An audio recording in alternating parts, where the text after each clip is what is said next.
Hey guys, welcome to today's video, and we're going to be looking at hack motion. Now this video is really going to be aimed for a lot of people who may be looking at buying hack motion but don't know whether to go for the core version or the plus version that includes the putting features too. So today I'm going to explain how I use the putting features and how you can use them in your practice to help you get the most out of hack motion too. So online I find this is probably one of the most underused benefits of hack motion, is how well it can read what we're doing with the putter. And primarily I see a lot of golfers that have subtle movements that on a camera would be very difficult to show. Sometimes you look at changes in your swing and it's hard to spot the difference between a swing change in some of the more subtle movements. So in putting, when we're looking at just a few degrees being the difference between making a putt and missing a putt, hack motion can answer what you can't quite see on camera. And definitely when you start taking data over a long period, you start to notice some of the trends that you may have, whether that's leaving the face open or having an inconsistent tempo or whatever it may be that's making you bad at starting the ball in the right direction, or maybe very poor at distance control. So hack motion can start to answer these. I'll also give you some insider tips on what you can do and what you can measure to help you get the most out of hack motion too. So let's get started. Once you come into it, straight away you're going to start practicing. There's two main putting modes. There's the analysis mode and there's the putting stability mode. You can choose which one's more beneficial for you. For the first part, I'm going to go into the analysis, which is more deep diving. So this one includes more of the pro features, but we start to see the risk graphs on what you are doing with the putter. But let me explain how you can use some of these too. So I'll go in there, click on my profile and go through the calibration process. Now I've done the calibration process earlier, but basically you would hold your wrist flat, elbow level to the ground, and then keeping your elbow in position and not changing your wrist movement, you rotate it 30 to 45 degrees, press calibrate, and then it's done. And the numbers are within 1 or 2 degrees, you're good to go. So straight into practicing. Now what I've done, it'd be great to be outdoor for you, but while it's 32, 33 degrees, and I'm not affiliated to a golf club, this is the best I've got right now for you. So here we are at Lofton Links. I've got a putt at 13 foot and I've tried to make it as straight as possible. But what I'm going to do is start to take some data as I putt, and then we'll look at the data too. So I'm just going to roll 2 to 3 putts for you. Now historically, if I'm a misser of a putt, I would tend to miss a little bit too much to the right, and I would potentially overhit my putt too. Now if I'm looking at the main data mode right now, you'll start to see multiple risk graphs on there. So we've got the amount that I hinge or unhinge the wrist, the radial and the ulnar deviation. I've got the amount that I flex or extend the lead wrist. And I've also got the rotation of the sensor, the amount that it opens or closes towards the target, which is based off of the neutral position that I start up at. So we'd call it 0 from address, and then look at the rotation of the forearm and the sensor and measure that too. So when we start to look at the wrist graphs, one of the first ones we'll look at is the flexion and extension of the wrist.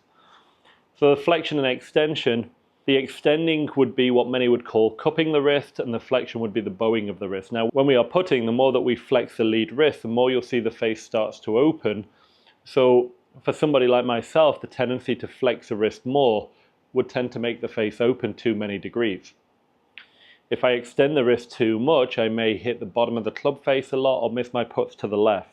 Now when I look at my data from my address position, I may start with 16 degrees of extension in the lead wrist, which would be relatively normal.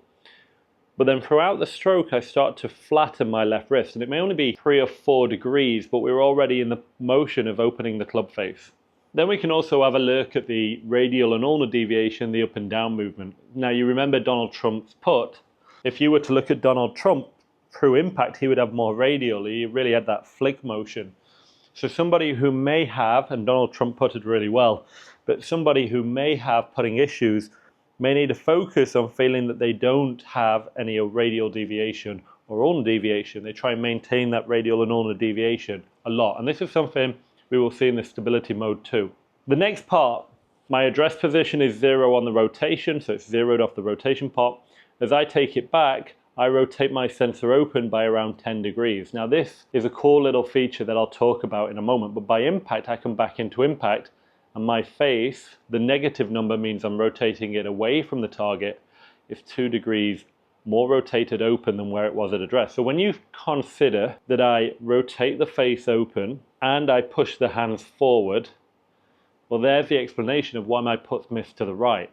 And I could spend a long time before trying to look for the answer and it would be much more difficult to find. How would I be able to spot, without access to something advanced like Sam Putt Lab, how would I be able to find that minute amount of opening and closing the face, or flexing and extending the wrist, and which one is contributing the most to me missing where I'm missing?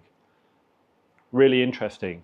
Now, another benefit of the rotation reading is when we look at the arc of a putting stroke. So the longer the stroke, of course, the club will rotate open more degrees. But if we are to try and work on improving our club face control, and we set a parameter of how far back and how far through we will put, but we try to keep that rotation number lower, we would have less opening and closing of the face. So if I would feel like I would swing back only to my right foot, but I had a strong arc, I would find that my rotation opened the face by around 18 degrees to my original position. However, if I did some focus on trying to swing back on a less severe arc, the face would have less opening to the target. That one would be 10 degrees. So again, if you're a player who finds face control maybe more difficult, Hack Motion, especially in the Pro version, will give you some indication of how much that club face is changing if you try and keep the distance of the swing quite constant. It's a great way to have a look at, are you a stronger arc player with more rotation, or are you a straighter arc player with less face rotation? Really good. And then I lead you on to the final part, and that's where we look at the tempo. Now, there's many devices out there that measure tempo, but definitely when we're looking at controlling the distance, the best players would control the speed of the putts mainly by changing swing length, not by changing tempo. And tempo itself is very personal to the player. I believe that almost somebody's body language and demeanor can influence the way their tempo is in a putting stroke. Some people come to a golf lesson, go to the first tee, they're very rushed, they're very hurried. Everything about their life and their game seems quick. This is not absolutely true, but there's a strong tendency that I see. Some people come in very relaxed, very chill. The tempo mirrors that too. So let's have a look. If I were to do, we'll take this 13-foot putt. I'll give it a good attempt to try and get it in the hole. I pulled it a little bit. But my tempo on that putt was 2.7. So when I'm looking at tempo, and I'll take a few putts, I've just had a couple of putts in the background, but we'd look at a nice tempo, 1, 2. That would be my reasonable tempo. It really is around 2.3. If I were then to hit the putt a little bit harder, I'd be trying to recreate that tempo, and my practice swings would show that. I'm just trying to lengthen out the swing to hit the ball hard enough to get to the hole this time. So I'm not trying to hit it harder, I'm just trying to swing it longer. 1, did we get it? Just short right. Again, I'm keeping that tempo within a tight tolerance. I'll do a short putt again, taking a practice swing just to get the feeling of my steady tempo, which I feel it is. 2.4. Then I go into my long putt, and I'm just trying to extend that putting stroke out.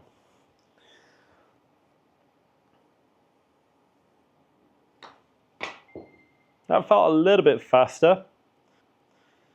Made it 2.2, so a little bit quicker, and the ratio got shorter. So the lower the ratio, the quicker the transition. The address position, the flexion extension, great measurement for checking any grip changes you may be making. Also having a look at the more that you extend the lead wrist, the more prone you will be to the left shot. The more you flex it, the more you'll be prone to the right shot and a ball that goes hotter off the club face. My problem. If you do get a really heavy putter, they'll tend to want to push the club more into ulnar deviation that could lead to a toe strike. So I've actually had the experience of using a 400-gram Gold's Factory putter. It was hard. As I was putting it back, the golf putter wanted to go this way. So somebody, maybe Donald Trump, who has that tendency to flick the wrist up, if he had a really heavy putter, it might make that a little bit more difficult, or at least a great way to train. It's great that we can start to put the benchmark in. So again, if I show you this, and Hack Motion is great at educating the users of the device too. So when I put that graph in now, that you can see here, I can see how my pattern varies against the Tour Pro. So what I'm going to do is just get rid of some of the numbers and keep in the flexion and the extension part. So on that last particular putt, me being the solid line, you can see as I go back, I tend to bow the wrist. As I come into impact, I'm starting to extend it a little bit as the line starts to go back up. And then as I come back into impact, I'm flexing it. So what feels like a solid wrist position for me actually is quite animated, quite moving. So let me try one now, but my feeling will be that I keep the wrist in extension. So I don't allow that wrist to flex in the backswing. So I'm going to feel like I'm almost keeping the loft on the putter. So you can actually see that I managed to keep it more stable in the first part, but then I actually started to extend it a little bit. So maybe I need to change that again. So I'll feel like I'm a little bit extended at the beginning, a little bit flatter as I come into the top. Okay, nearer. So I'm starting to see how I'm doing against the professional line. Now, interestingly, if I were to go left hand low, which I've never felt that I needed to, but if I were to go left hand low, that's a better way of keeping the lead wrist more stable. I can actually see that my address to impact position is very stable. However, I did extend it as I went to the top. That would take some training for me. So adding in training devices, great way to monitor the training device is actually doing what you're wanting it to do. Then if I go away from this just one more time, and then we look at the rotation, you can see a tour player would have less rotation of the club face on a 3-meter putt than I have. I have more opening, more closing. So their arc may be more stable than me. Again, something that I can work on to try and minimize that rotation of the face. So now I'm going to end practice, save my data. I can always come back to that at a later date. And now we're going to go into practice, stability practice. So this one, available on the plus mode. Let's just have a look. This is a lot more user-friendly. Okay, so I could see that again I was getting too flexed by flexing the wrist. So again, I'm going to try and keep the extension in the lead wrist. We'll try again. So maintaining the extension on the wrist. It almost feels like I'm a little bit right hand under on that one, and the data supports that too. So got to get this one right. Again, I feel I'm a little bit under. Yep, there you go. And the feeling is just minor, really minor, but now I'm getting the data to support it.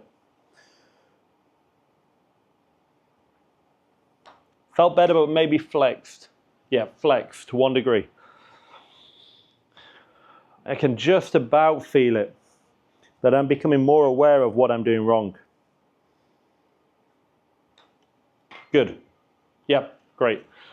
So I've caught them pretty well. But really, I'm using that to support me. And then you can start to look at your streak. How many good putts do you do in a row? In this mode, it is only the flexion and the extension. It doesn't talk about the rotation of the face. Again, this is a great way for you to practice, great way to have a look at how your wrists are behaving throughout the putting stroke. And then at the end, I get a report like a good child or a bad child. How many were too extended? How many were too flexed? What my best streak was. And then I have a good idea of what I need to practice if it relates to the problem I'm seeing on the golf course. Just one more in putting analysis. But when I get into the benchmark against the PGA Tour players and I have a look for a putting stroke, so I put in long putt. And here's the education part that I feel is really, really good. You can see that there are considerable changes in the wrist angles, much more than a short putt. The wrist slightly reduces the amount of extension in the lead wrist by 1 degree. And the wrist is slightly more extended by impact. So what you'll find is on these longer putts, it's okay to flex and extend the wrist a little bit more. And this is some of the data that they found from collecting data from tour professionals. The player adds ulnar deviation. The putter's moving downwards. And the player's rotating the wrist during the stroke. It's opening by 9 degrees. I was opening it by 11 degrees on just a small putt. And then it also says that this particular stroke, at impact the sensor was 2 degrees open, but the golfer may be creating the closing of the face by extending the lead wrist and the radial deviation. So the radial deviation can help the ball go more left. On a putter, that would be very, very, very, very slight, but the lead wrist extension may have caused that too. When you look at some of the data from short putting, and adding radial stroke, it'll start to give you some insight into how these wrist movements impart the direction. So hopefully you've got a better insight into how Hack Motion and the putting version can help you, the features that you can use. I would recommend upgrading to the plus version to make the most of this and just practicing. If we've got a 6 foot or an 8 foot putting mat at home and you just keep practicing that, we'll start to monitor what your wrists are doing. These are the parts that really fail us golfers when we come under pressure. Those nervous 6 or 8 footers for pars and birdies when we're on the stretch and we're trying to win some money. So working on keeping a more stable wrist position will help to create a more repeatable stroke, help you play better, but it just adds another layer of improvement to your putting practice at home. Add your putting mat to this, take it to the golf course and work on this on the putting green, and you'll have a better understanding of why you miss and what you do when you make putts. Appreciate you staying around for so long in the video.